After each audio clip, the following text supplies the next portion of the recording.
निजाम चौधरी जी, 2002 में गुजरात में दंगा हुआ था जिसमें बिल्किस बानो के साथ में 11 लोगों ने बलात्कार किया था। गुजरात सरकार ने उनको उनकी सज़ा से मुक्त कर दिया था, मगर आज एक सुप्रीम कोर्ट का आदेश आया है, उसमें उन दोषियों को दोबारा से सरेंडर करना होगा। आप क्या कहना चाहेंगे इस पर? पहली बात तो ये कि मैं शुक्रिया अदा करता हूँ सुप्रीम कोर्ट का। और आज माननीय न्यायालय सुप्रीम कोर्ट ने उन मुल्जिमान की बेल एप्लीकेशन खारिज कर दी। ये बड़े ताज्जुब की बात है कि भारत जैसे महान लोकतंत्रवादी देश में बिल्किस बानो के साथ जो हुआ वो बेहद ही दर्दनाक और ना बयान करने वाली घटना है। वो अल्फाजों से बयान नहीं हो सकती, ऐसी विभत्स घटना है। अच्छा, घटना होती है, बलात्कार होता है, बलात्कार के बाद दोषी जेल जाते हैं, जेल से वापसी आते हैं, सरकार के नुमाइंदे उनका गले में माला डाल करके स्वागत करते हैं। तो ये बड़े शर्म की बात है। ये इसी देश में हो सकता है, तालिबान में नहीं हो सकता, अफगानिस्तान में तो नहीं हो सकता। यहाँ मणिपुर में नंगी औरतें भगाई जा सकती हैं,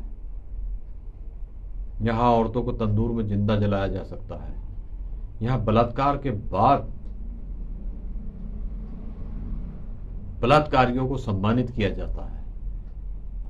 ये वो देश है, नारी को पूजने वाला देश, नारी की पूजा करने वाले ये लोग, इनकी जुबान पे कुछ और इनके दिल में कुछ है। शर्म आती है ऐसे लोगों पर। आज माननीय सुप्रीम कोर्ट ने जो अपना फैसला दिया है, अब थोड़ी बहुत उम्मीद माननीय सुप्रीम कोर्ट से ही बची है, सरकार से तो कोई उम्मीद बची नहीं। तो सरकार तो दोषियों के साथ खड़ी है। जो सबसे बड़ा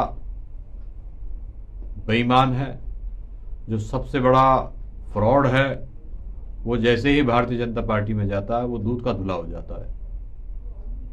तो भारतीय जनता पार्टी तो एक तरह से वॉशिंग मशीन हो गई है कि जितना गंदा आदमी लाओ इधर से निकालो, भारतीय जनता पार्टी में आती बिल्कुल साफ। महाराष्ट्र में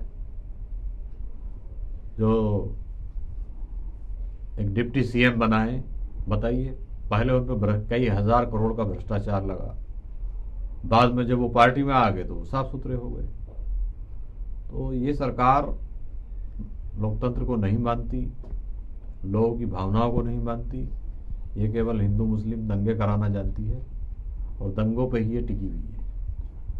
निजाम चौधरी जी, जो लोग न्यायालय पर विश्वास नहीं रखते हैं, आप उनको क्या संदेश देना चाहेंगे? जिस तरह से आज एक सुप्रीम कोर्ट ने अपना निर्देश जारी कर कर कुछ लोगों को ऐसा लगता था कि न्यायालय से जो है उनको न्याय नहीं मिलेगा, तो उस पर आप क्या कहना चाहेंगे इस भारत की जनता से? मैं तो तमाम उन मायूस लोगों से कहना चाहता हूं जो सरकार से मायूस है, जिन्हें सरकार कोई मदद नहीं कर रही, जिनका सरकार उत्पीड़न कर रही है। सरकार होती है लोगों के लिए, सरकार होती है लोगों की शिक्षा, चिकित्सा, स्वास्थ्य, सड़कें, खड़ंजे, नाली उनके उनके फायदे के लिए होती है, ना ही कि सरकार लोगों के उत्पीड़न के लिए बनी होती है। आज मैं देख रहा हूँ जगह जगह एक बुलडोजर कल्चर चल पड़ा है। बुलडोजर व्यवस्था जैसे, पता नहीं, अगर उसने मेरी एक आंख फोड़ी तो मैं उसकी दो फोड़ूं। तो ऐसे तो पूरा देश अंधा हो जाएगा। किस किस के मकान ढाओगे? पूरा देश ही जो है बुलडोजर व्यवस्था के नीचे दफन हो जाएगा। तो बहुत सारी ऐसी चीजें हैं, लेकिन सरकार से तो उम्मीद नहीं है। हाँ, माननीय न्यायालय से आज उम्मीद लोगों को काफी है, और खास करके सुप्रीम कोर्ट से। हम सुप्रीम कोर्ट के बहुत बहुत शुक्रगुजार हैं कि बिल्किस बानो जैसी एक दुखी, पीड़ित, शोषित और बहुत ही मजलूम औरत के साथ उन्होंने इंसाफ किया, उसके दर्द को देखा, उसके दर्द को महसूस किया। उन जालिमों को सजा मिलनी चाहिए। मुझे तो शर्म आती है उन लोगों पर जो उन मुल्जिमान का गले में हार डाल के स्वागत करते हैं। अगर उनकी माँ बहन बेटी होती और उनके साथ बलात्कार होता तो क्या उन बलात्कारियों का तब भी वो स्वागत ऐसे ही करते? ये बड़ी गलत व्यवस्था है, बड़ा गलत प्रचलन है, ये नहीं होना चाहिए। लोकतंत्र में ये चीजें अच्छी नहीं है। और लोकतंत्र होता है समाज से। समाज में जब ऐसे घृणित लोग पैदा हो जाएंगे तभी राजनीति गंदी होगी। राजनीति को अगर सुधारना है तो पहले समाज को सुधरना होगा। समाज में ऐसे गंदे और बेहुदे और मक्कार लोगों का बायकॉट करना होगा, तभी राजनीति में सुधार आएगा। माननीय न्यायालय के हम काफी आभारी हैं।